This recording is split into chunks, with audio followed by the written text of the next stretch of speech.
Salut à tous, chères auditrices, chers auditeurs de Golasso TV, merci d'être avec nous pour cette deuxième partie donc, de l'interview de Victor Severino, l'actuel entraîneur adjoint du Shakhtar Donetsk. Donc voilà, on le répète, et pour cette première interview donnée à Golasso TV, Victor Severino nous a donc accordé un très long entretien. Et aujourd'hui, on vous délivre donc cette deuxième partie, une deuxième partie qui sera plus donc tournée sur les débuts en compétition européenne du Shakhtar Donetsk, de Luis Castro avec le Shakhtar Donetsk et donc de Victor Severino cette saison, notamment avec le match face à l'Atalanta. Puis on va aussi évoquer le match à Benfica en Europa League, la double confrontation, le match retour, le 3 partout, et évoquer donc certaines choses qu'on a remarquées au niveau tactique et stratégique avec moi et Dany. On va reparler donc cette thématique de l'ère de la stratégie en complément de la tactique qui va donc être évoquée par Victor Severino dans cette deuxième partie de notre interview.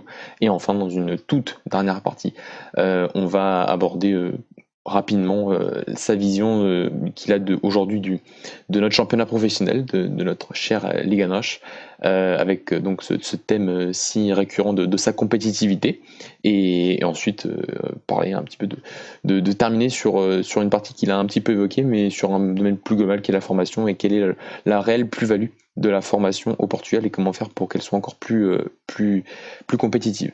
Donc je vous laisse avec cette deuxième partie de l'interview de Victor Severino, cette deuxième et ultime partie. J'espère que vous l'apprécierez autant que la première. C'est maintenant.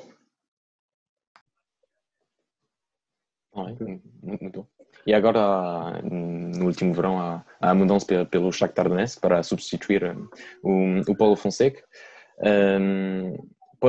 Eu posso também mencionar o José Boto, o diretor desportivo do Shakhtar, claro.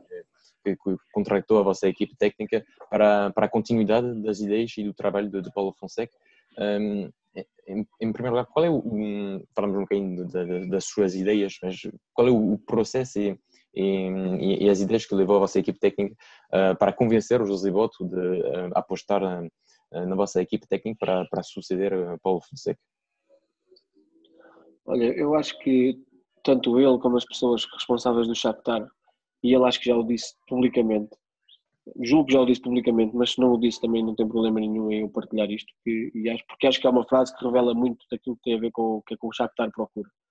Ele disse que quando o Shakhtar contrata um treinador, ou quando decidiu contratar um treinador porque necessitaria de contratar um novo treinador, aquilo que o Shakhtar queria perceber era quem eram os treinadores que seriam capazes de jogar com uma forma de jogar que o Shakhtar acha que é mais correta para a sua equipa, noutro tipo de contextos. Ou seja, em vez de colocar a coisa ao contrário, dizer assim, quem é que eu posso contratar que chega aqui e dá continuidade a um processo? Quem é que eu posso contratar que chega aqui e que mete esta equipa a jogar desta forma? E se calhar o leque aqui pode ser mais abrangente. Ou seja, é contratares alguém, apresentares um projeto e dizeres-lhe o que eu quero que aconteça é isto. O projeto do nosso clube é este. Achas que és capaz? Ou sim ou não? E o clube decidiu fazer ao contrário. Decidiu contratar alguém que eles já tinham observado que noutro tipo de contextos completamente diferentes conseguiu meter a equipa a jogar da forma que o Shakhtar acha que se deve jogar.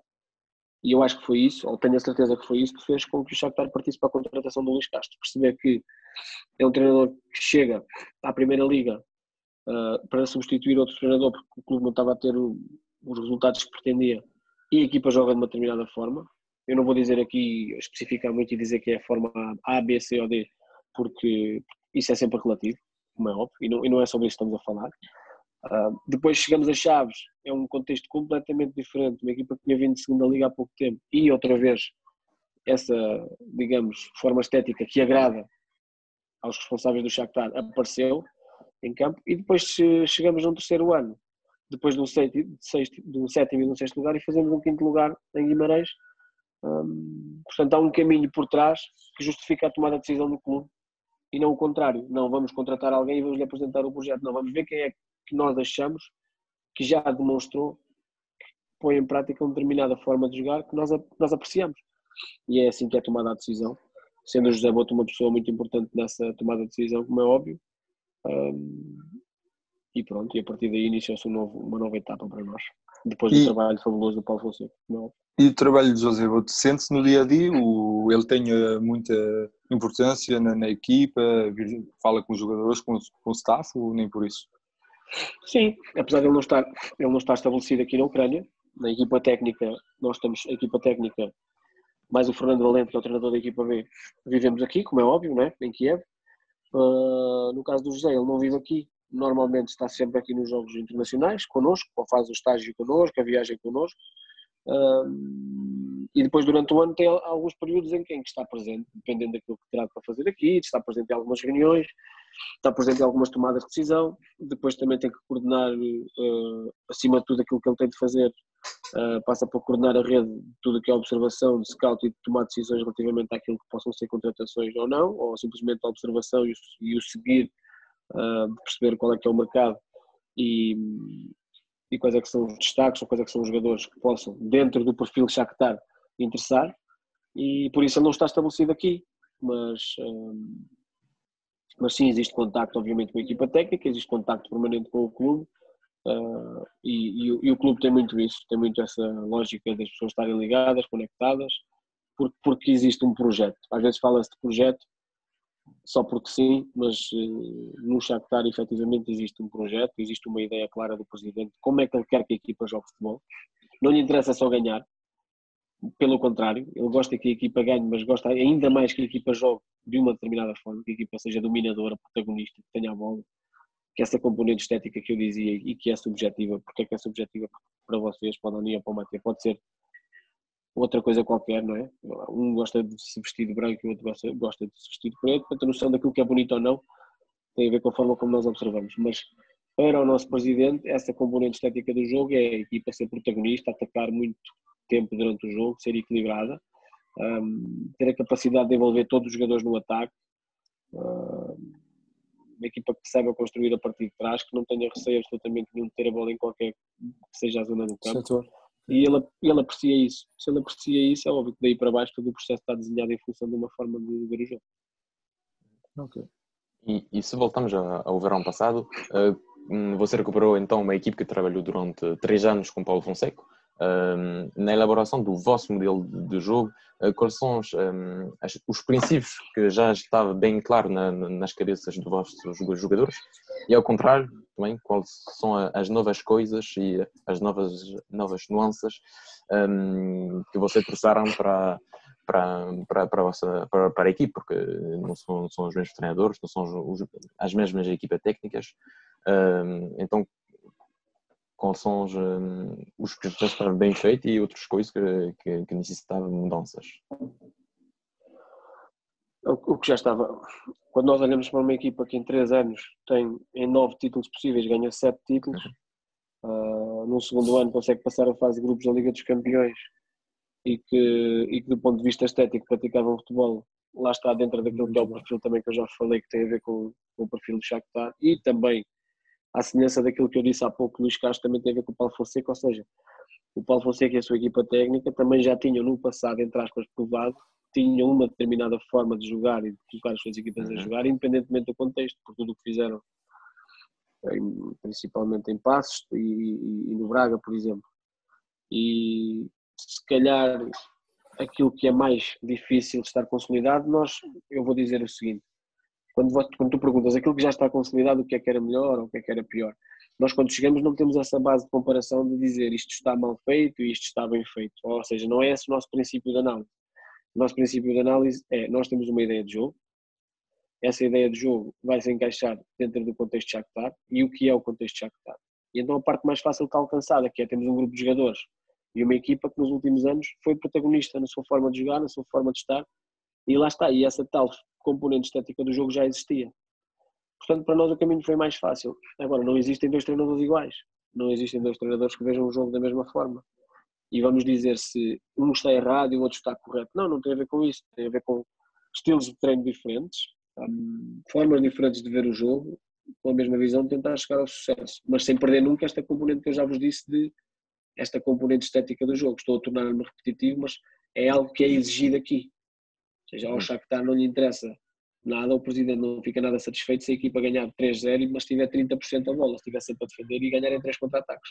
E vocês vão me dizer, mas isso é rendimento, é futebol, é equipas que jogam assim, eu não estou a criticar isso. Eu estou a dizer é que esse não é o nosso caminho, nem o do nosso presidente, nem o da nossa direção. Ou seja, Uhum. já está, não tem interesse nenhum nisso. Portanto, o mais fácil se está alcançado. Temos jogadores com esse perfil, com essa personalidade, que já cá estavam. Ao contrário de outros clubes, se vocês olharem para o plantel do Shakhtar, poucas coisas mudam, de ano para ano, poucos jogadores entram, poucos jogadores saem, não é fácil um jogador sair do Shakhtar, porque normalmente tem um bom contrato no Shakhtar e é difícil. O presidente também, felizmente, tem as ideias muito bem consolidadas na sua cabeça, e se alguém quiser chegar aqui e contratar um jogador ao Shakhtar, tem que pagar. Se não pagar o valor que é pedido, o jogador simplesmente não sai. É tão simples quanto isto. Não existem esse tipo de problemas, felizmente, e isso permite ter uma coisa que não existe em muitos clubes, que é, vocês olham para a equipa deste ano e do ano passado e ela não é assim tão diferente. A maior parte dos jogadores já cá estavam. Já entrou com o Noplianca e não entrou logo no início. Chegada do TT também. O TT já tinha chegado no ano passado com o Paulo. No ano passado, está bem. O Dodô tinha estado connosco em Guimarães, Guimarães, já era jogador do Shakhtar. Também isso também era uma pergunta que tinha. Isso também foi uma ajuda, se calhar, o facto de ter o Dodô no ano passado em Guimarães e de, assim, se calhar, facilitar os contactos entre você e o Shakhtar? Porque o Paulo Fonseca... Não sei, sinceramente. Acho que pode ter sido uma coincidência. O Vitória acaba por ser um clube procurado, não só pelo Shakhtar, mas por muitos clubes, acaba por ser um clube procurado para colocar jogadores jovens em empréstimo. É um clube atrativo, porque pela sua dimensão, porque joga todos os anos para a Europa, para tentar ir à Europa. E se tu conseguires emprestar um jogador que queres ver crescer a um clube como a Vitória, sem desrespeito para outro clube qualquer, mas é mais vantajoso.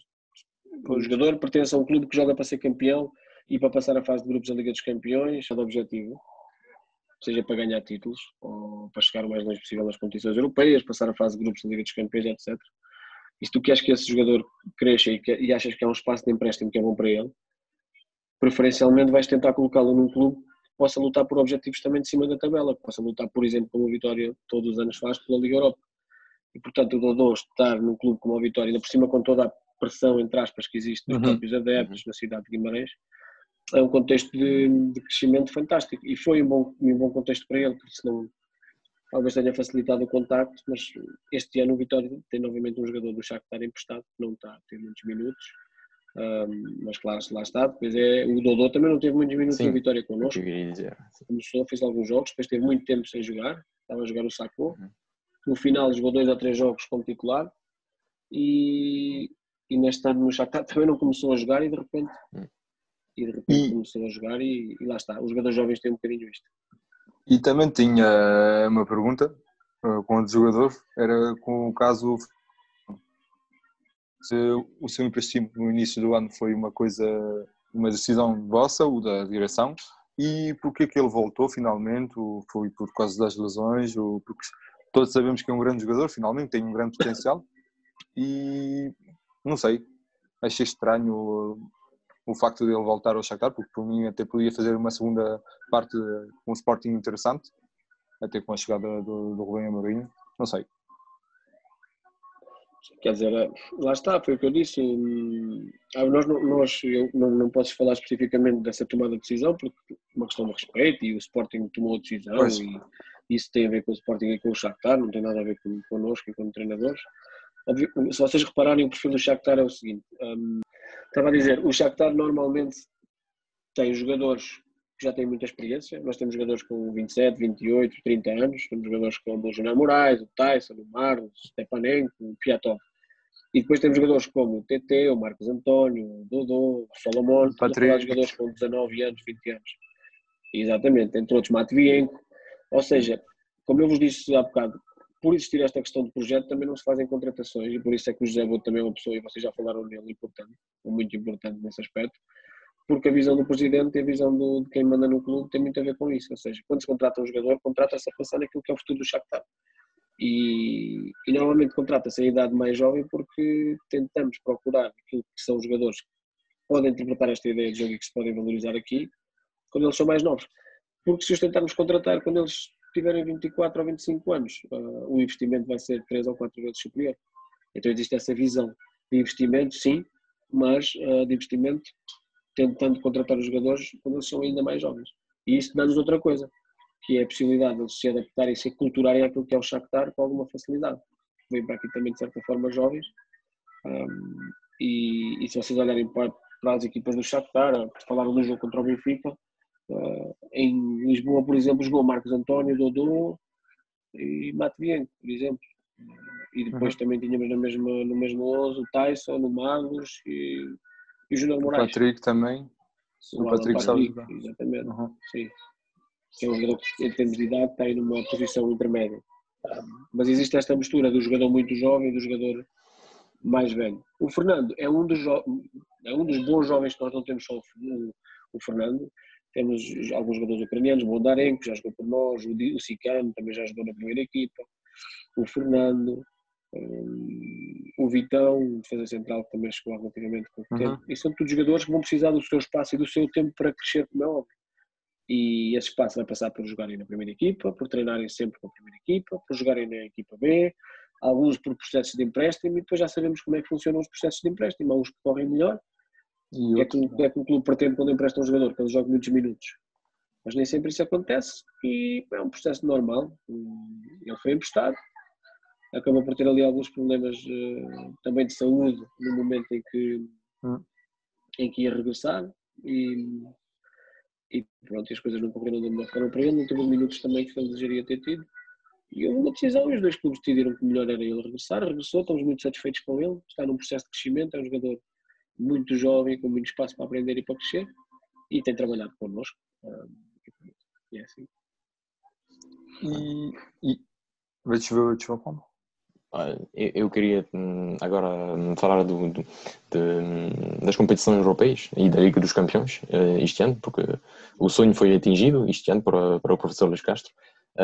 Qual é a sensação de atingir este objetivo da Liga dos Campeões? E também tinha uma pergunta sobre o adversário na Liga dos Campeões, a Atalanta, que é uma equipe que está a fazer uma grande época.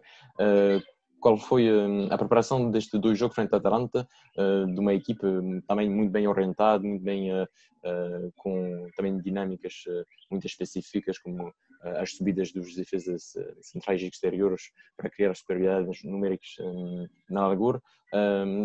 Sobre este jogo, foi difícil preparar a Atalanta e sobre o sentimento de jogar a Liga dos Campeões. O sentimento de chegar à Liga dos Campeões para nós foi, como eu vos disse, desde aquela entrada no Rio Ave, em que havia um bocadinho essa visão e esse sonho de daqui a pouco vamos trabalhar para tentar chegar à Liga dos Campeões.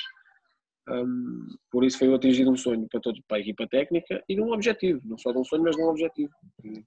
Quando nós trabalhamos concretamente e estamos no futebol, as coisas também não acontecem por acaso e só porque nós sonhamos com elas. Claro que é preciso ter alguma sorte no caminho, mas é preciso ter ideias e poderes trabalhar em função dessas ideias e ter essa tal coerência. Há bocado nós falámos sobre aquela história de estar 5 jogos em Chaves e de ter um ponto. E depois o Dani até me perguntou, e como é que se faz depois, como é que se motiva um grupo, ou como é que se convence os jogadores quando tens um ponto? Lá está. Imagina que a tomada de decisão da equipa técnica tenha sido optar por uma forma completamente diferente de jogar. E até tínhamos sucesso e até ganhávamos, mas passávamos a ser uma equipa, digamos que diferente. Não vou estar aqui a colocar nenhum rótulo. Se calhar, a tomada de decisão do Shakhtar para tratar esta equipa técnica já não tinha acontecido. Porque o Shakhtar andava claramente à procura, como eu também já vos disse, de um determinado perfil de treinadores e de um determinado perfil de jogo das suas equipas. Por isso sentimos que foi um objetivo alcançado e que trabalhámos muito para ele, obviamente, e que o tal sonho foi alcançado.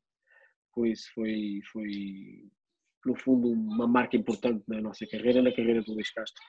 Eu sei que foi muito marcante, foi muito importante e para mim, obviamente, também. Obviamente, sim. Sobre a Atalanta foi provavelmente o adversário mais, eu não sei se dizer mais difícil, porque nós já tivemos jogos muito difíceis no campeonato e na Liga dos Campeões e na Liga Europa, mas a Atalanta pela forma como joga, porque realmente é diferente. E uma coisa é ver a Atalanta, observar a Atalanta e fazer a análise da Atalanta e tentar estabelecer um plano estratégico para aquele jogo, em função da nossa identidade. Outra coisa é depois passar pelo jogo e sentir o que realmente aquilo é, e é um jogo muito difícil, porque é uma equipa que nos deixa completamente em sobressalto sempre, pela forma como pela forma como consegue atacar, sim, e pela capacidade que tem de explorar os espaços sempre que eles existem, e pela diferença do perfil de jogadores que têm, que podem trazer coisas diferentes ao jogo. Tem jogadores que mexem mesmo muito no jogo, mas também pela forma como defendem, e a forma como eles defendem é uma forma que coloca muitas dificuldades aos adversários. É diferente, é um bocadinho fora da caixa se pensarmos naquilo que é o normal, mas o que é certo é que eles fazem aquilo muito bem, quase com uma lógica de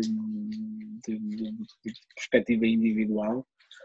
Claro que depois também conseguem, quando os adversários conseguem ultrapassar essa forma de eles se defenderem, começam a aparecer superioridades numéricas no campo, mas isto é muito fácil na mesa do gabinete e na reunião, porque depois no campo criar essas superioridades é difícil, porque eles fazem isso muito bem, essa perspectiva de marcação individual, de pressionar, de estar sempre muito perto da bola, de encurtar, o jogador olha à volta e parece que não tem solução para jogar, não tem linhas de passe. Portanto, exige muito mais de nós no momento ofensivo. Nós conseguimos fazer em Milão um jogo extremamente equilibrado, mas conseguimos descobrir muitos espaços daqueles que nós queríamos descobrir e da forma como preparámos a estratégia. E no último jogo, que era o jogo decisivo para nós, precisávamos só de um ponto, já tivemos muito mais dificuldades. Eu podia dizer aqui que há a questão do golo e da expulsão e desse tipo de coisas, mas isso não, sinceramente, não é sobre isso que eu tenho de falar. Claro que todos os jogos têm uma história e esse jogo também teve essa história, mas não conseguimos contrariar tão bem a forma deles defenderem como conseguimos fazer em Milão. E foram 2 jogos muito difíceis de se preparar. Eu disse logo na altura que a minha perspectiva era essa, era que a Atalanta era uma grande equipa, daquilo que eu ia vendo, sinceramente. Se me perguntasse, eu diria, ok, se calhar foi justo. Se tivéssemos que pensar quem é que tinha que passar, talvez a Atalanta, não tenho problemas em dizê-lo. Tivemos uma grande oportunidade de fazer, não fomos felizes e não passámos, mas está de parabéns o Gasperini e a sua equipa técnica, porque eles realmente jogam de uma forma diferente, mas têm resultados. E estão a ter esses resultados não só na Liga dos Campeões, basta ver que a quantidade de golos que a Atalanta marca é uma coisa completamente absurda. A posição que ocupa na tabela este ano na Liga e a que conseguiu ocupar na época passada. Os jogos que já fez depois de jogar contra nós na Liga dos Campeões. É mais um exemplo daquilo que a Atalanta pode fazer. Aqui com o Valência. Nós não... Sim, com o Valência. Eu recordo muito bem desses jogos, porque havia um bocadinho da nossa parte aquela coisa de vamos ver como é que é a Atalanta agora a seguir. E nós sabíamos, entre aspas, tínhamos essa ideia que eles iam fazer uma boa Liga dos Campeões e estão a fazer. Vamos ver como é que vai ser a continuação, tendo em conta esta situação. Mas crescemos muito como equipa técnica, porque isto também é feito de crescimento. Esse tipo de análise, os erros que cometemos e os jogos que fizemos, fez-nos crescer, porque para analisar a Atalanta tu tens que pensar as coisas de uma forma um bocadinho diferente do que aquilo que é o padrão normal de um campeonato e de uma Liga dos Campeões. E isso também faz um treinador crescer. Agora, Dani, vamos falar do jogo frente ao Benfica. Então tinha... O Dani é benfiquista, já percebi, né? Ferranho. Então tinha, sim, duas perguntas. Era sobre os 2 jogos, mas sobre o segundo, que este marcou-me mais, por acaso. Como é que você preparou o jogo, na primeira mão e na segunda mão, e quais foram os pontos mais importantes? Qual foi o ponto mais fraco, se calhar, que encontrou no Benfica, e também os pontos mais fortes, porque penso que tem mais pontos fortes que fracos, penso eu. E também se a ausência do Gabriel foi uma boa coisa para o Shakhtar, finalmente, porque se calhar, não sei, se você tiraram alguma vantagem com esta ausência, porque o Benfica tem outra forma de defender com o Gabriel e também de atacar com o Gabriel e sem o Gabriel. Bem, para já preparar o jogo com o Benfica foi uma aventura para nós, porque os jogadores do Shakhtar estavam habituados à paragem de inverno, porque isso acontece aqui sempre na Ucrânia. Ou seja, nós ali a seguir ao último jogo, no mês de dezembro, entra-se num período de férias, mais ou menos de um mês e alguma coisa, e depois há uma paragem grande. Há um mês de paragem, ainda há um mês de pré-época. Normalmente existe um treino em campo fora da Ucrânia, neste caso foi na Turquia, por isso nós estamos a falar de quase 2 meses entre o último jogo oficial e um primeiro jogo oficial, neste caso contra o Benfica na Liga Europa. ainda por cima logo na Liga Europa e logo contra o Benfica, que, enfim, eu sei que muita gente na altura desvalorizou, isto é, há muito aquela coisa em Portugal se calhar as pessoas não conheciam também assim tão bem o Shakhtar, ou não estavam tão atentas, e talvez por isso tenha existido um bocado aquela coisa do Benfica é que esteve mal, o Benfica é que está a jogar muito mal, o Benfica é que não foi capaz de... Quando na verdade eu acho que foram 2 jogos, para mim, marcaram-me muito, porque foram 2 bons jogos, do ponto de vista daquilo que é uma equipa por cima, outra equipa a ter os seus momentos, uma equipa a atacar de uma forma, a outra equipa a responder de outra forma, uma equipa a fazer determinado tipo de substituições, a outra equipa a ir atrás do resultado e depois no fim acabou por dar um 3-3, que deu vantagem a nós pela vitória que conseguimos ter no Ucrânia. Mas estava eu a dizer que a paragem pode ser vista como uma desvantagem e muitas vezes falou-se disso, que era como é que o Shakhtar vai aparecer num jogo deste género depois de estar parado 2 meses, e eu acho que sinceramente quem viu os 2 jogos, acho eu que a maior parte das pessoas não vão dizer que havia essa vantagem ou que o Benfica teve vantagem. Acho que não senti, por acaso não. Talvez algumas pessoas façam essa análise de dizer que nos últimos minutos na Ucrânia nós tivemos mais dificuldades, e sim, nós também de certa forma estávamos preparados para isso, porque os jogadores, pela percepção deles, já nos tinham dito que normalmente aquele primeiro jogo é um jogo normal, mas que é um jogo que nos últimos minutos a percepção que os jogadores tinham, aquilo que nos diziam era que nós não vamos notar na diferença, mas depois nos últimos 15, 20 minutos são jogos onde normalmente temos algumas dificuldades porque é muito tempo de paragem e o nosso corpo, por muito que se treine, por muito que nós nos preparemos, não está preparado, não tem aquele ritmo de ter feito 2, 3, 4, 5 jogos e talvez tenhamos notado um pouco isso, mas em termos globais não. A vantagem que nós tivemos é que tens 2 meses, eu não vou dizer que tivemos 2 meses a preparar o Benfica, porque obviamente não o tivemos a fazer. Nós aquilo que tivemos a fazer na nossa segunda pré-época, digamos assim, foi a otimizar comportamentos da nossa equipa. Coisas que nós sabíamos que tínhamos de ter para ganhar ao Benfica, mas não só para ganhar ao Benfica. Essencialmente na forma como nós nos defendemos, na forma como nós pressionamos e na forma como nós nos reajustamos após esses momentos de pressão, podem ter sucesso ou não. E nós andamos a trabalhar isso, como é que nos posicionamos em termos de bloco, como é que nos posicionamos em termos de timing para saltar a pressões, porque aí já um bocadinho ao encontro daquilo que tu falaste, uma das coisas que lá está, que coincidia com nós queremos melhorar a nossa equipa, mas também é importante para o jogo que vamos ter com o Benfica, tinha a ver com isso, tínhamos que melhorar na forma como nós pressionávamos à frente, porque sentíamos que se o fizéssemos e tivéssemos a capacidade de o fazer ao Benfica, poderíamos retirar muitas vantagens daí, porque eles não iriam lidar muito bem com isso.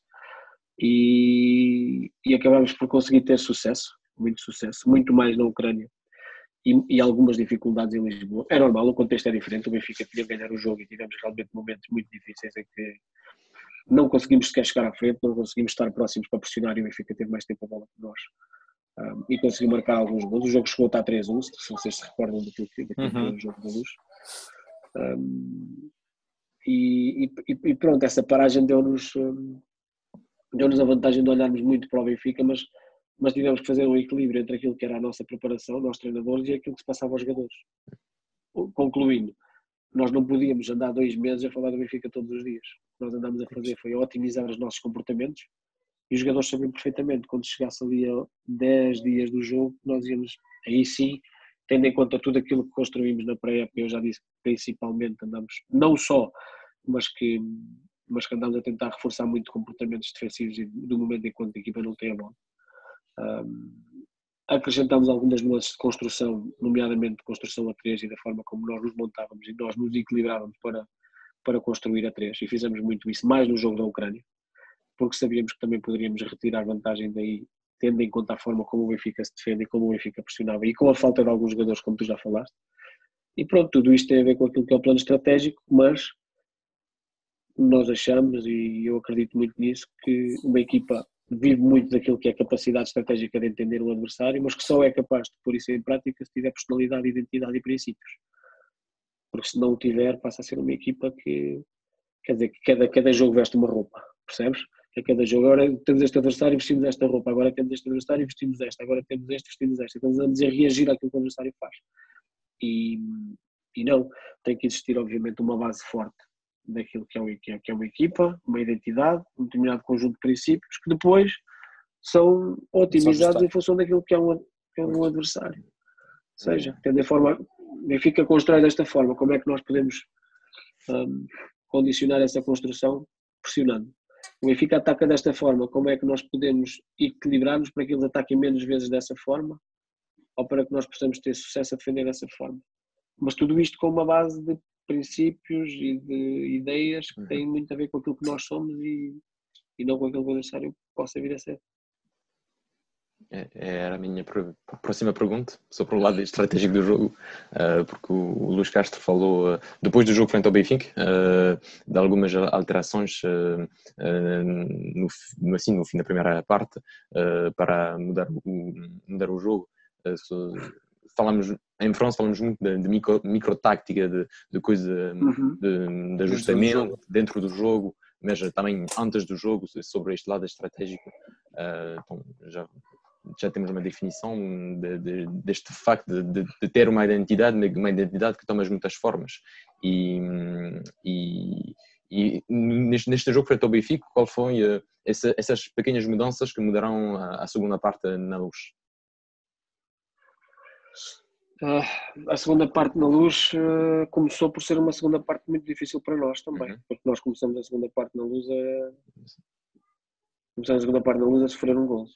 Nós o que não estávamos a ter capacidade era de nos montarmos em termos de organização, ou seja, nós naqueles momentos em que estávamos a defender, mas que não estávamos a ter ainda capacidade nem proximidade para pressionar, quando a equipa não consegue ou não tem distância suficiente ou o adversário tem amplitude suficiente e nós não conseguimos cobri-la com bola e a equipa organiza-se estando junta, mas está em bloco, ou seja, não está a saltar ninguém a pressionar, é fundamental que esse bloco seja compacto, que as linhas estejam próximas e que a bola não entre em determinadas zonas. E o que aconteceu foi que nós andámos muito tempo durante a primeira parte no meio caminho. Isto é, nem estávamos suficientemente perto para pressionar, nem estávamos suficientemente perto uns dos outros para nos reagruparmos, para montarmos linhas e para tapar espaços. Então o que acontecia era que o Benfica, com alguma facilidade, começava a partir de trás, a partir dos seus centrais a construir. Nós, como eu comecei por dizer, não estávamos suficientemente perto para pressionar, mas acabávamos por ficar nos meios caminhos. Ou seja, nem estávamos a tomar decisões de saltar em momento de pressão com a equipa toda a ajustar e a chegar, nem percebendo que o adversário estava a conseguir controlar esse momento do jogo com bola, a nos reagruparmos e a juntarmos essas mesmas linhas para a bola não entrar. Então, com alguma facilidade, o que estava a acontecer era que quando os nossos jogadores, principalmente os dos corredores exteriores, davam esse primeiro sinal de poder saltar e estavam a fazê-lo de uma forma mais vertical, digamos assim, a tentar chegar à bola, os espaços estavam a começar a aparecer à frente do lateral e acabavam por aparecer também à largura do próprio médio. E então o que aconteceu foi que a bola entrou muitas vezes nesse espaço, à frente do central, ao lado do médio e por trás do médio-ala, que estavam nos tais meios caminhos. Portanto, nós nem estávamos a ser capazes de pressionar, nem estávamos a ser capazes de nos reagrupar. E tentámos melhorar isso na segunda parte. Tentar oferecer esse tipo de indicadores, esse tipo de timings e percebermos que ou condicionávamos todos e condicionávamos mais alto, e quando não tivéssemos a oportunidade de o fazer, que tínhamos nos resguardar, mas que as linhas tinham de ser mesmo linhas e nós não estávamos e essa foi uma alteração também que fizemos. Estávamos a defender com mais de 3 linhas. E quando isso acontece é preciso que exista muito rigor posicional e numa equipa quando uma equipa joga como joga o Benfica, isso tem muito a ver também com o posicionamento dos nossos alas. Agora, lá está, tu não podes ter o melhor de 2 mundos quando tens alas que estão super envolvidos no ataque e por outro lado tem que haver esse equilíbrio de eles também estarem super envolvidos na defesa, só que o contexto muda rapidamente e tu passas de um jogo na Ucrânia onde estás muito mais tempo a atacar e damos por nós nos primeiros minutos no Benfica e na segunda parte, onde temos de estar muito mais tempo a defender, mas isso faz parte do jogo, faz parte do futebol e nós tentamos corrigir esse tipo de posicionamentos defensivos, mas lá está, eu há bocado estava a dizer que o que valida as coisas são os resultados. É muito mais fácil quando tu estás a ter resultados, ou ganhas ou marcas golos, validar alguma coisa do que quando as coisas estão a correr mal. E nesse sentido foi um jogo difícil para nós, foi uma montanha russa, até pelo resultado.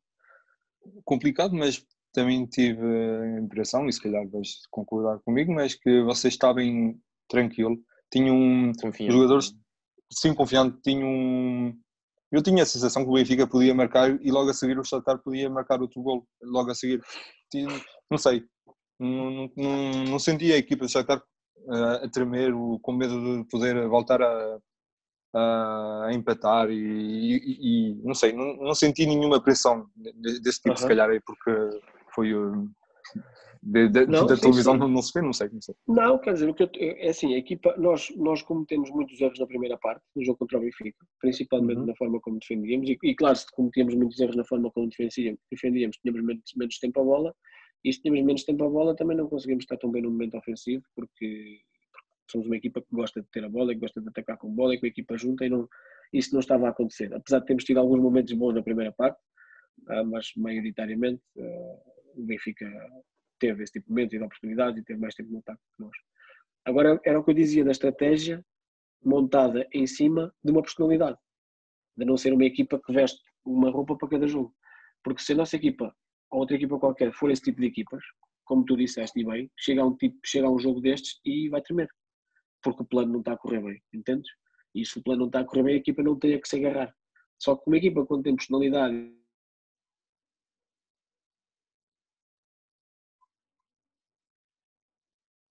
nenhum, sentimos a nossa equipa, como estás a dizer, a tremer. Porque lá está, porque sentimos que tem sempre a que se agarrar. Quando tu trabalhas em função de determinado grupo de princípios, de regras, digamos assim, de ocupação de espaços e de valores, e quando a equipa assimila isso, existe um plano estratégico, mas esse plano estratégico está sempre montado em cima de uma identidade. E quando é assim, claro, a equipa sente-se muito mais tranquila e mais segura no jogo, e eu acho que se reflete um bocadinho no jogo do Benfica. Porque ao contrário daquilo que as pessoas pensam, também não é só nos jogos da Liga Europa que nós temos dificuldades. Nós no último jogo do campeonato até o perdemos com o Osório. Sim, perdemos. Já tivemos jogos muito difíceis no campeonato. Mas claro, a Liga Europa e a Liga dos Campeões é um contexto diferente, é mais difícil. Está bem, ok. Então... Eu tenho uma outra pergunta sobre o facto deste ano ser a primeira época com competições europeias.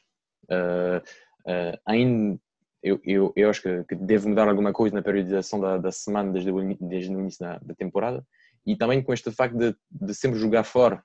Não sei se podemos dizer assim, mas com esta longa viagem de Kiev até Kharkov, como aproveita este tempo de viagem e se a análise de vídeo, já sabes que é muito importante, mas aí não é mais importante agora com o facto de ter pouco tempo entre jogos e para dar as ideias do próximo jogo aos jogadores, de utilizar este tempo muito, muito precioso.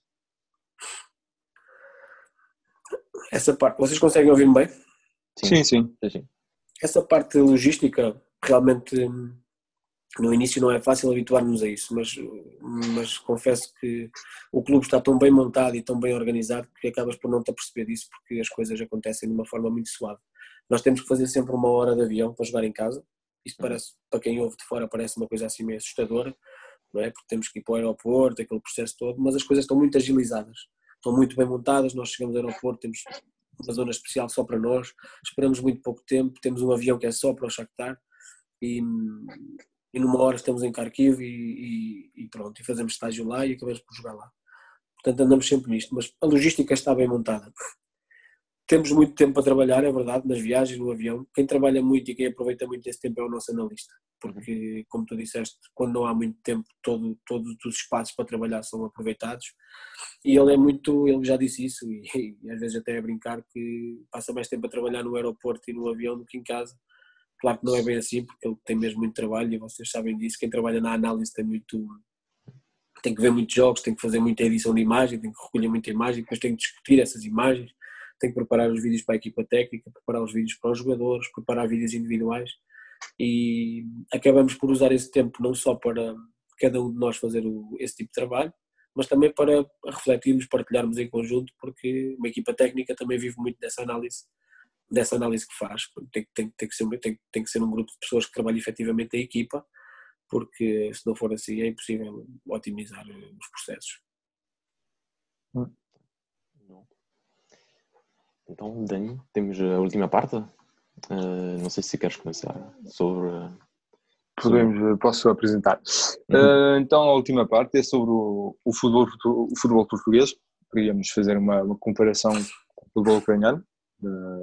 E depois também ver também o estado geral do futebol português, a tua opinião, e ver também o que tu achas da nossa formação, a aposta nos jovens e pronto, assim. Então, para começar, achei que tinha se calhar em Portugal há uma conversa que o campeonato está se calhar menos competitivo e que há um impacto finalmente na Europa que se sente cada vez mais, vê-se no Benfica que ano após ano ultimamente é mais complicado, não tivemos muito bons resultados e apontou-se o dedo ao facto do campeonato ser menos competitivo, o que para mim se calhar é falso. E o que é que tu achas? Porque também estás num campeonato que é um campeonato se calhar mais ou menos igual ao campeonato português em termos de competitividade, desculpa, porque afinal o vosso adversário direto é o Dinamo Kiev, que está também num momento complicado. E como é que vocês conseguem durante maior parte do tempo jogar contra equipas que defendem com um bloco mais baixo e chegar à Europa e ter equipas com um futebol totalmente diferente e mesmo assim ter resultado e finalmente jogar o vosso futebol, o que foi, por exemplo, no caso do Benfica, mais complicado neste ano e no ano passado. Olha, eu gosto muito do futebol português, eu já o disse quando estava em Portugal. Se pudesse, eu quando tomava decisões de ver um jogo em casa, gosto muito de ver a Liga Portuguesa, com todas as suas coisas boas e com todas as coisas más, ou porque me identifico e conheço sempre alguém que joga, ou porque algum jogador nosso da formação passou e até está naquele clube e vou ver o Aves Boa Vista, ou porque algum treinador que é amigo, e porque eu acho que nós temos realmente muito talento. Acho que as coisas não acontecem à toa. Quando eu digo nós talento, digo que o jogador de futebol português está mais do que provado, consegue jogar em qualquer contexto, em qualquer liga do mundo. Todos os anos aparecem jovens de grande qualidade e isso é um sinal de que as coisas não são todas mal feitas, porque eu sei que existem coisas que nós podemos melhorar. Acho que em termos de plano estratégico em Portugal algumas coisas podem ser melhoradas, nomeadamente os quadros competitivos, nomeadamente a questão que tem a ver com a própria metodologia e a formação de treinadores e a diferenciação que deve existir entre aquilo que é a formação de treinadores que trabalham nas academias ou no futebol de formação e aquilo que é um treinador que trabalhe num processo de treino a top, quando digo a top profissional de séniores, porque isso exige obviamente um determinado tipo de perfil. Eu acho que deve ser diferenciado, deve ser muito diferenciado. Aliás, a formação que um treinador deve ter para trabalhar com o talento, digamos assim, quando estamos a falar de jogadores ou quando estamos em processos que o objetivo supostamente é desenvolver talento a partir de idades mais jovens, esse treinador tem que ser um especialista em determinadas áreas. E pode ser um treinador absolutamente fabuloso para trabalhar a vida toda num processo desses e não ter perfil para jogar, para ser treinador mais acima, mais a top, e o contrário também é válido. Pode haver um treinador que é adjunto numa primeira liga, ou treinador principal na primeira liga, ou nos júniores, ou no campeonato distrital, ou no que quer que seja, mas que não tem esse tipo de capacidades ou de skills, digamos assim, para trabalhar com os mais jovens. Portanto, nesse aspecto acho que podem ser dados passos. Eu acho que tem muito a ver em Portugal com uma questão cultural, ou seja, nós não conseguimos mudar, nós não conseguimos meter 20 mil adeptos a ver o Rio Ave 2 para amanhã só porque oferecemos bilhetes, não vai acontecer, porque mesmo que abram as portas do estádio não vão estar lá muitas mais pessoas, e não vão estar lá muitas mais pessoas. Esse é o verdadeiro problema, é perceber porquê, porque é que mesmo oferecendo bilhetes os estádios não enchem, e porque é que mesmo oferecendo bilhetes as pessoas não vão ao futebol, e porque é que chegamos a Guimarães e o estádio tem lá 20 mil pessoas. Porquê? Porque é uma questão cultural e educacional, porque as pessoas são educadas de uma determinada forma, porque os jovens em Guimarães são educados de uma determinada forma a partir de uma certa idade. Não, eles quando nascem já, os pais começam a desenvolver esse espírito e essa coisa no estádio do clube, e a verdade é que eu fico maravilhado quando entro no estádio e vejo ali crianças de 4, 5, 6 anos completamente fanáticas no bom sentido. Portanto, esta questão educacional demora tempo, e se demora tempo tem que ser feitos projetos a longo prazo, e projetos a longo prazo têm a ver com melhorar a formação, melhorar a educação dos treinadores e melhorar a educação dos adeptos, obviamente, das pessoas que vão aos estádios. E isto consegue-se com valores, mas não é de um dia para o outro. Mas também é um problema que se vê muito na Primeira Liga, mas nos escalões mais baixos já não se nota tanto, se calhar, porque, por exemplo, no meu caso, fui ver o Benfica Vizela e achei, por exemplo, que o Vizela tinha um apoio incrível, por acaso, e também gostei do futebol que praticaram contra nós. Muita gente vai dizer que o Benfica não jogou bem, se calhar, mas o Vizela jogou muito bem contra nós, por exemplo. Mas existem, eu há bocado falei-te do Vitória, Guimarães, mas existem felizmente outros bons exemplos em Portugal. O Vizela é um deles. Olha o Famalicão. O Famalicão é um outro bom exemplo. E existem outros que eu me vou esquecer aqui de dizer, obviamente, mas não é por mal. Mas tem muito a ver com isso, com a forma como nesses contextos particulares as pessoas apreciam o clube da sua cidade ou o clube da sua vila. Isto é uma questão de educação, não é uma questão, por isso é que se calhar em algumas cidades, se abrirmos as portas, em vez de 3.000 vão lá estar 4.000, e noutras cidades não é preciso abrir portas porque mesmo pagando o bilhete ou bilhete anual, as pessoas vão lá estar na mesma, não é uma questão de ter a porta aberta do estádio ou não, é uma questão de querer mesmo ir ver a sua equipa jogar ou não. Mas ainda assim, com todas essas coisas para melhorar, custa-me muito falar, entre aspas, mal, porque eu gosto muito do meu país, gosto muito do meu campeonato, sigo a Liga Portuguesa com muita atenção, gosto muito de ver os jogos da Liga Portuguesa. Acho que tem melhorado, acho que tem aparecido boas ideias, acho que existem treinadores muito bons na Primeira Liga, acho que existem equipas a jogar muito bom futebol, treinadores mais velhos, treinadores mais jovens. O João Pedro este ano arrancou o processo no Famalicão e tem feito um trabalho muito bom, e vinha de um processo de ter sido treinador adjunto. O Carlos Carvalhal, por outro lado, tem um perfil mais sénior, que já passou por muitos clubes, tem muito mais experiência e chegou e também está a fazer um trabalho muito bom no Rio Ave, que depois joga um futebol muito agradável e tem tido resultados. Entre outros, vocês falaram há bocado do Ivo Vieira, que no ano passado fez um bom trabalho no Moreirense e agora está no clube da Vitória. O Bruno Lage apareceu muito jovem, entre aspas, para um treinador principal e fez o que fez no ano passado com o Benfica. O Sporting contratou um treinador jovem, que fez um trabalho muito bom no Braga. O Futebol Clube do Porto, enfim, conseguiu, depois de muitos anos de algum insucesso, contratar o Sérgio Conceição e com uma forma diferente de ver o jogo, tendo em conta isto que falámos até aqui, ou esta forma mais estética de ver o jogo. Teve muito sucesso e, sendo muito coerente, fez um bom trabalho no Futebol Clube do Porto. Por isso, existem muitos exemplos bons, e eu, respondendo à tua pergunta, sigo com muita atenção o nosso campeonato, porque me dá prazer ver o jogo, não enquanto profissional de futebol, mas enquanto adepto. Gosto muito de ver a Liga Portuguesa. E perguntavas sobre a semelhança com a Liga Ucraniana. Sim, eu diria que a Liga Ucraniana tem menos equipas, mas o perfil é mais ou menos semelhante. Existem 2 grandes candidatos ao título e existem mais uma ou outra equipa que luta pelos lugares europeus e que consegue, mesmo jogando contra nós e contra o Dinamo, causar muitas dificuldades. Estou a falar, por exemplo, do Zorya, do Alexandria, que são equipas que são muito difíceis de bater, principalmente em casa. Mas sim, existem algumas semelhanças entre os 2 campeonatos. Ok, mas então os resultados europeus dos clubes portugueses é mais o facto do trabalho dos clubes, do Porto, do Benfica, do Sporting, que a competitividade da Liga NOS. Talvez. Estavas a dizer o facto de não conseguirmos ter resultados na Europa, é isso, os clubes portugueses? Sim. Um dos fatores tem a ver com isso, com a falta de competitividade, mas depois poderão dizer que uma equipa como o Shakhtar tem uma liga onde tem dominado nos últimos anos e tem tido algum sucesso europeu. Quando dizemos sucesso europeu é relativo, ganhou uma taça UEFA, na Liga Europa com o Lucesco, sim. Já há algum 2009, tempo. Não? 2009, sim. Talvez, acho que sim. 2009, sim. E teve uma passagem aos oitavos de final da Liga dos Campeões com o Paulo Fonseca. Portanto, tem sido um sucesso relativo, ok? Não vamos dizer que não tem muitos títulos europeus conquistados, tem um.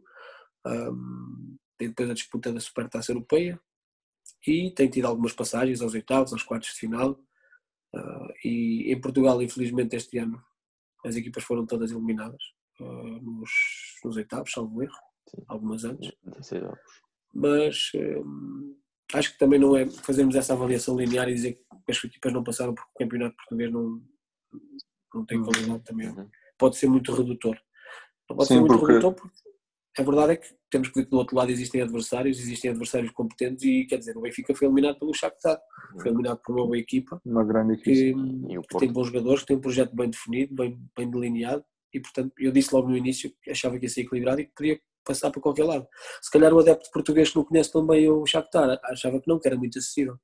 O Futebol Clube do Porto foi eliminado também por uma equipa boa, quer dizer, uma equipa com muita qualidade. Sim, Sim, E o próprio Braga foi eliminado por uma equipa que sinceramente também não me surpreendeu que tenha tido essa capacidade. Não, já tinha de mostrar contra o Porto. Contra o Porto. Exatamente. E a forma como joga e as ideias estão muito bem definidas. É uma equipa que causa dificuldades aos seus adversários. Ou seja, então penso que temos o mesmo ponto de vista e mais um problema, se calhar, claro, do projeto dos grandes, porque afinal, quando vemos neste ano até, o Braga e o Guimarães fizeram uma boa época europeia. O Braga fez jogo contra o Besiktas, o Wolverhampton, contra quem? Quem que era? Bratislava. Sim. E o Guimarães teve também um grupo muito forte, com o Arsenal, o Frankfurt, e jogaram bem, e o Vieira conseguiu impor o seu futebol e jogou bem. Afinal, não é só um problema, se calhar, não é um problema se calhar dentro do campeonato, é mesmo se calhar um problema, se calhar, também é sorte e também o planeamento de uma época dos grandes, porque atualmente penso que já vimos os grandes na Europa com prestações maiores, penso eu. E depois a seguir então era sobre a formação. Também ouvimos muitas pessoas a falar da formação, da aposta à formação, porque é que A ou B não joga, porque é que o C joga nesta posição, e queria ter a tua opinião para ti, qual é a altura, o momento certo onde tu vais dizer, é o momento para lançar o Porto, ele pode jogar, ou então ainda é cedo, tem de provar mais, tem de jogar mais se calhar na B, ou em Portugal, por exemplo, ou então tem de ser emprestado. Como é que tu consegues fazer a avaliação do jogador? Só para... Existem duas ou mais, mas normalmente um jogador pode surgir, ou num clube pode surgir a aposta na formação por pura necessidade, e às vezes não tem nada a ver com o projeto, tem a ver com falta de capacidade, de liquidez, de capacidade para contratar, e de haver uma necessidade elevada de se meter os jovens da equipa B ou da equipa de júniores a jogar na equipa principal. Não vou dizer que isto é algo que seja mau, que seja negativo, claro que não é negativo, mas há um risco que se corre. Há um risco que se corre porque nós não podemos lançar os jovens todos ao mesmo tempo na equipa. Nós no Shakhtar temos muitos jovens. Se vocês repararem na ficha de jogo contra o Manchester City, a equipa que acabou e que ficou em campo a jogar, vocês se contabilizarem a quantidade de jogadores que estão ali com 18, 19, 20 anos, são muitos. Mas porquê? Porque há um plano estratégico de os colocar na própria competição e no jogo. Como vocês disseram no início, o Dodô vai uma época inteira para Portugal, joga pouco, chega à Ucrânia, quando começa a jogar a pouco e de repente está a ser titular na Liga dos Campeões. Portanto é um processo gradual. Mas por isso é que eu dizia, uma coisa é, mas nós não temos essa necessidade, entre aspas, ou seja, nós não somos obrigados a colocar os jogadores mais jovens porque nos falta jogadores ou porque nos falta capacidade de investimento. E que existe uma visão clara do clube, por exemplo, ter um jogador numa posição que tenha 30 anos e o Shakhtar contratar um jogador de 18 anos de grande destaque para prepará-lo para o futuro, mas o Shakhtar contrata não é para ele chegar e ser titular no clube, não é esse tipo de contratações. Ou seja, o Shakhtar contrata e é capaz de pagar 15 ou 16 ou 17 milhões por um jogador que tenha 18 ou 19 anos e sabe que está a preparar alguém para uma posição, mas esse jogador vai ter 1, 2, 3, 4, 5 anos. E daqui a 3, 4, 5 anos, quando algum jogador se retirar ou se reformar porque está na idade e vai deixar de jogar, nós temos alguém que foi contratado com 18 anos, mas que entretanto tem 22. E que jogou 20 minutos na Liga dos Campeões aqui, que jogou um jogo inteiro na Liga Europa ali, que jogou na Liga Ucraniana 5 a 6 ou 7 jogos. E esse é um processo gradual de formação e de implementação dos jovens numa equipa principal. Mas às vezes isto não há possibilidade de o fazer. Ou não há possibilidade ou não existem projetos de longo prazo e de médio prazo. Porque sabes que falar a médio prazo e a longo prazo no futebol é uma coisa um bocadinho assustadora às vezes para as pessoas. Ninguém tem calma. Existe muita pressa, não é? O adepto quer ser campeão. E para além de querer ser campeão, quer os jovens na equipa principal. Porque acha-se que é uma coisa muito bonita, que é, queremos ter jovens da nossa academia. E isso é bom, só que às vezes colocamos em risco os próprios jovens. Porque um jogador que seja lançado só porque sim, ou só porque se quer lançar um jovem, e que ao primeiro insucesso pode ser bombardeado pela imprensa, pode ser bombardeado pela própria estrutura do clube, podemos estar a colocar um jogador em risco. Portanto, esse tipo de timings tem a ver com o projeto do clube, como eu te disse, no nosso caso o Shakhtar, isso está perfeitamente estabelecido, nós sabemos que temos que desenvolver, formar integralmente, mas passo a passo os jogadores na equipa principal, e será mais difícil se tu chegares a um clube e tiveres que jogar, de repente te exigirem, entre aspas, ou se o teu plantel te obrigar a colocar 5 jogadores da equipa B ao mesmo tempo.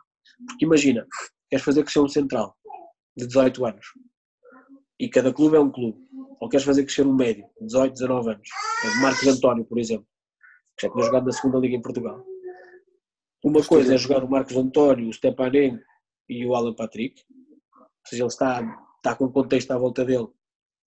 Chamamos-lhe o contexto A. Outra coisa é jogar o Marcos António, o Bondarenko e o Kovalenko, por exemplo. Pois. Porque são jogadores em momentos de carreira completamente diferentes. E tu vais chegar ao fim do jogo, se calhar vais dizer que num jogo ele esteve muito mal, ou que não. Ou vais fazer uma série de avaliações que vais dar como verdadeiras. Ele não consegue fazer bem isto, ele não consegue pressionar, ele não consegue rodar quando tem pressão, ele não consegue. Mas se calhar ele não teve sucesso nesse jogo porque o contexto que está à volta dele é outro. A própria confiança é diferente. Se ele tiver calçado, entre aspas, com um jogador com a experiência do Stepanenko, pela sua abrangência defensiva, o ajuda, entre aspas, a um jogador como o Alan Patrick, pela sua capacidade de progressão com bola, o ajuda e o permite ocupar outro tipo de espaço, por exemplo. Mas isto é apenas um exemplo, que existirão muitos mais daquilo que é lançar um jovem numa equipa principal. É muito mais difícil do que aquilo que parece, porque às vezes para fora parece que é mesmo só pegar no jogador e colocá-lo lá, Não. e não é verdade. Tivemos também este exemplo no ano passado, também com o Benfica. Tivemos também um exemplo similar com o Benfica no ano passado, no início da época com o Rui Vitória. Ele tinha, por exemplo, o Félix no banco, às vezes na bancada, e tinha o Jetson no 11 com o 4-3-3. O Jetson podia explorar as suas capacidades inteiras. E depois, na chegada do Lage, o Jetson teve mais tempo titular, mas proporcionou o Félix a titular e mudou também o sistema. O que fez que um jogador podia jogar, mas outro não. E também depende do treinador e do que está feito. E às vezes, se calhar, o adepto não consegue entender isto. Penso que todo jogador pode jogar nesta posição porque é a sua posição, mas depende do jogador que está ao seu lado e das dinâmicas da equipa. Depende disso também, penso eu. E concordo contigo. E a dinâmica...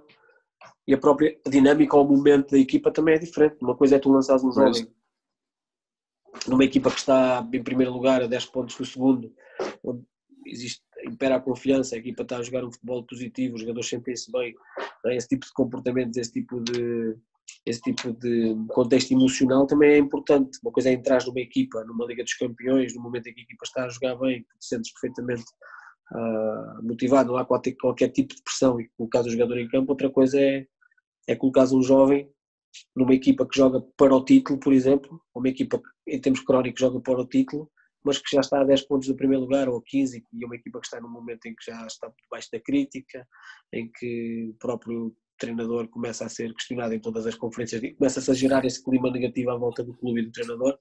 Lançar um jovem nesse contexto é diferente também, como é óbvio. Concordo contigo. Eu tenho uma última pergunta sobre o facto no Shakhtar de ter também um treinador, o Fernando Valente, no Sub-21. Qual é a importância de ter também um treinador com as mesmas ideias? E acho que todas as ideias do Shakhtar e do projeto do Shakhtar são as mesmas, são transversais, e qual é o sentimento de deixar um projeto tão bem preparado com essas ideias? Isso vai mesmo ao encontro daquilo que nós estávamos a falar agora, que era se nós temos um determinado grupo de jogadores, estava a dizer que vai ao encontro daquilo que nós falámos agora. Porquê? Porque imagina, um contexto de equipa B muitas vezes é um contexto onde esse tipo de jogadores passam mais tempo. Nós temos alguns jogadores que trabalham connosco e só jogam na equipa A, ou pela sua idade, ou porque existe esse plano específico para eles, mesmo jogando menos ou jogando mais, jogam na equipa A, e depois poderá haver um processo de empréstimo. Mas temos muitos jogadores que trabalham sempre com a equipa A, e quando não jogam na equipa A ou quando não são convocados para a equipa A, jogam na equipa B.